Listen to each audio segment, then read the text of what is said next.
സഹോദരങ്ങളെ, അൽ ഇമാം Ahmad bin Hanbal അശ്ശൈബാനി റഹിമഹുല്ലാ 4 മദ്ഹബുകളുടെ ഇമാമിങ്ങളിൽ ഒരാളാണ് അദ്ദേഹം പറഞ്ഞ മനോഹരമായ വാക്ക് നമുക്കിപ്രകാരം കാണാം: ഉസൂലു സുന്നതി ഇൻദന.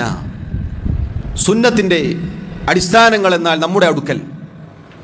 അസുന്ന എന്ന് പറഞ്ഞാൽ ഈ ദീൻ എന്നാണ് അർത്ഥം. നമ്മുടെ ദീനിൻ്റെ അടിസ്ഥാനങ്ങൾ എന്ന് പറഞ്ഞാൽ നമ്മുടെ അടുക്കൽ, അഥവാ ഇമാമു സുന്ന എന്നാണ് അദ്ദേഹത്തെ അറിയപ്പെടുന്നത്. അഹ്ലു സുന്ന വൽ ജമാഅത്തിന്റെ അടുക്കൽ എന്നാണ് അദ്ദേഹം ഉദ്ദേശിച്ചത്. അദ്ദേഹം പറയുകയാണ്: അത്തമസ്സുകു ബിമാ കാന അലൈഹി അസ്ഹാബു റസൂലില്ലാഹി സ്വല്ലല്ലാഹു അലൈഹി വസല്ലം വൽ ഇഖ്തിദാഉ ബിഹിം വതർകുൽ ബിദ്അ വകുല്ലു ബിദ്അത്തിൻ ഫഹിയ ളലാല. സുന്നത്തിന്റെ അടിസ്ഥാനങ്ങൾ എന്നാൽ നമ്മുടെ അടുക്കൽ അള്ളാഹുവിൻ്റെ റസൂൽ സല്ലല്ലാഹു അലൈഹി വസല്ലമയുടെ സഹാബത്ത് ഏതൊരു മാർഗത്തിലായിരുന്നോ ആ മാർഗം മുറുകെ പിടിക്കലാണ്. തമസ്സുക്ക് എന്ന് പറഞ്ഞാൽ മുറുക്കി പിടിക്കലാണ്, മുറുകെ പിടിക്കുക. വൽ ഇഖ്തിദാഉ ബിഹിം, ആ മുറുകെ പിടിച്ച കാര്യങ്ങൾ പിൻപറ്റിക്കൊണ്ട് പ്രവർത്തിക്കലുമാണ്.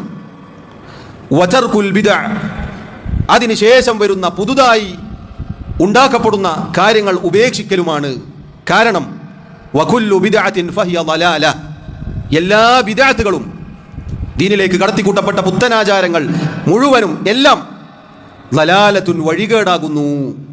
സഹോദരങ്ങളെ, ഈ ഒരൊറ്റ വാക്ക് മതി മൗലിദാഘോഷത്തിന് വേണ്ടി പതാകയേന്താൻ കൈകൾ ഉയർത്തുന്ന അഹ്ലുസുന്ന വൽ ജമാഅത്തിന്റെ ആളുകളാണ് ഞങ്ങൾ എന്ന് പറയുന്നവർക്ക് ആ ബിദ്അത്തായ പ്രവർത്തനം അവസാനിപ്പിക്കാൻ. അള്ളാഹുവിൻ്റെ റസൂൽ സല്ലല്ലാഹു അലൈഹി വസല്ലമയുടെ സഹാബത്ത് ഏതൊരു മാർഗത്തിലായിരുന്നോ ആ മാർഗം മുറുകെ പിടിക്കലും അത് പിൻപറ്റലുമാണെന്ത് അഹ്ലുസുന്ന വൽ ജമാഅ. ഹിജ്റ 300 വരെ സഹാബത്ത് പോട്ടെ, അതിനുശേഷം വന്നവർക്ക് വരെ പരിചയമില്ലാത്ത ഈദ് മീലാദുൻ നബി എങ്ങനെ സുന്നത്ത് ജമാഅത്താകും? പ്രിയമുള്ളവരെ, ചിന്തിച്ചു നോക്കൂ. അള്ളാഹുവിൻ്റെ റസൂൽ സല്ലല്ലാഹു അലൈഹി വസല്ലമയുടെ സഹാബത്തിന് പരിചയമില്ലാത്ത ഒരു കാര്യം സുന്നത്ത് ജമാഅത്തോ? നിങ്ങളൊന്ന് ചിന്തിച്ചു നോക്കൂ. വൈരാഗ്യങ്ങൾ മാറ്റിവെച്ച് നിങ്ങളൊന്ന് ചിന്തിച്ചു നോക്കൂ, ആത്മാർത്ഥതയോടുകൂടി ചിന്തിച്ചു നോക്കൂ. ഇത് പറഞ്ഞതാരാണ്? അൽ ഇമാം അഹ്മദ് ബിൻ ഹംബൽ റഹിമഹുല്ലാ. ഉലമാക്കളുടെ വാക്കുകൾ മുഖവിലക്കെടുക്കാൻ സാധിക്കുന്നവരാണോ എങ്കിൽ ഇതാ തെളിവ്. എന്നിട്ട് അദ്ദേഹം പറഞ്ഞ വാക്ക് നോക്കൂ നിങ്ങൾ: വതർകുൽ ബിദ്അ, ബിദ്അത്തുകൾ ഉപേക്ഷിക്കലുമാണ്. സഹാബത്തിന്റെ മാർഗം മുറുകെ പിടിച്ചുകൊണ്ട് അത് പിൻപറ്റിക്കൊണ്ട് പുതുതായി വരുന്ന കാര്യങ്ങൾ ഉപേക്ഷിക്കണം. അതാണ് സുന്നത്തിന്റെ അടിസ്ഥാനങ്ങൾ, അതാണ് ഈ ദീൻ. ഈ ദീനിന്റെ അടിത്തറ അതാണ്. എന്നിട്ട് അദ്ദേഹം പറഞ്ഞു, കാരണം വകുല്ലു ബിദ്അത്തിൻ ളലാല, പിൽക്കാലത്ത് ആരൊക്കെ എന്തൊക്കെ കൊണ്ടുവന്നിട്ടുണ്ടോ, അത് വിശ്വാസമാവട്ടെ, കർമ്മമാവട്ടെ, ആചാരമാവട്ടെ, അനുഷ്ഠാനമാവട്ടെ, എന്താവട്ടെ, ഈ ദീനിൽ പുതുതായി ആരെങ്കിലും വല്ലതും കടത്തിക്കൂട്ടിയിട്ടുണ്ടെങ്കിൽ അത് ളലാലത്തുൻ, വഴികേടാകുന്നു. ളലാലത്ത് നരകത്തിലേക്ക് പോകാനുള്ളതാണ്. കുല്ലു ബിദ്അത്തിൻ ളലാല എന്നത് ഇവിടെയുള്ള പുത്തൻവാദികളുടെ വാക്കാണ് എന്നാണ് പല ആളുകളും പറയാറുള്ളത്. യഥാർത്ഥത്തിൽ പ്രിയമുള്ളവരെ, അള്ളാഹുവിൻ്റെ റസൂൽ സല്ലല്ലാഹു അലൈഹി വസല്ലമയുടെ വാക്ക് കടമെടുത്തുകൊണ്ടാണ് അദ്ദേഹം ഇത് പറഞ്ഞത്. നമ്മുടെ റസൂൽ സല്ലല്ലാഹു അലൈഹി വസല്ലം പറഞ്ഞതാണിത്. അതേ വാചകം ഇമാമിങ്ങൾ പറയുന്നു, എന്നാലും പറയും ഇവരാണ് പുത്തൻവാദികൾ. പഴയതിലേക്ക്, സഹാബത്തിന്റെ മാർഗത്തിലേക്ക് മടങ്ങണം. ഇമാം അഹ്മദ് ബിൻ ഹംബൽ റഹിമഹുല്ലാ അദ്ദേഹം പറഞ്ഞതിലേക്ക് പോകണം എന്ന് പറഞ്ഞാൽ പറയും ആ പറയുന്നവരാണ് പുത്തൻവാദികൾ. നിങ്ങൾ ചിന്തിച്ചു നോക്കൂ, എന്തൊരു വൈരുദ്ധ്യമാണിത്. സുന്നത്ത് ജമാഅത്താണോ? സഹാബത്തിന്റെ മാർഗം മുറുകെ പിടിക്കുക എന്നതാണ്, ആ മാർഗം അനുസരിച്ച് പ്രവർത്തിക്കുക എന്നതാണ്.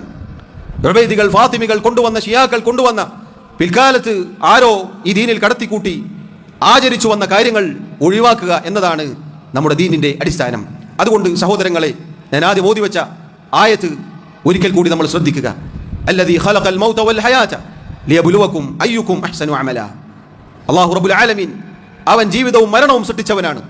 നിങ്ങളിൽ ആരാണ് ഏറ്റവും നന്നായി പ്രവർത്തിക്കുന്നത് എന്ന് പരീക്ഷിച്ചറിയാൻ.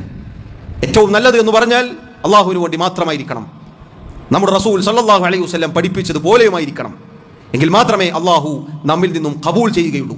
എത്ര പണിപ്പെട്ട്, എത്ര ഉയരത്തിൽ കയറി ബാനർ കെട്ടിയത് കൊണ്ടും, നടുറോഡിലൂടെ ഘോഷയാത്ര നടത്തിയത് കൊണ്ടും, ഒരുപാട് വെയിൽ കൊണ്ടതുകൊണ്ടും, മഴ കൊണ്ടതുകൊണ്ടും, ഒരുപാട് പണം ചിലവഴിച്ചത് കൊണ്ടും അഹ്ലുസുന്ന വൽ ജമാഅത്തിന്റെ മാർഗത്തിൽ ആവുകയില്ല ഈ 2 നിബന്ധനകൾ യോജിച്ചാലല്ലാതെ. അല്ലാഹു റബ്ബുൽ ആലമീൻ മരണം വരെ യഥാർത്ഥ പാതയിൽ നമ്മെ ഉറപ്പിച്ചു നിർത്തുമാറാവട്ടെ. അല്ലാഹു റബ്ബുൽ ആലമീൻ മുസ്ലിമായി മുഅ്മിനായി ജീവിച്ചു മരിക്കാൻ നമ്മെ സഹായിക്കുമാറാവട്ടെ.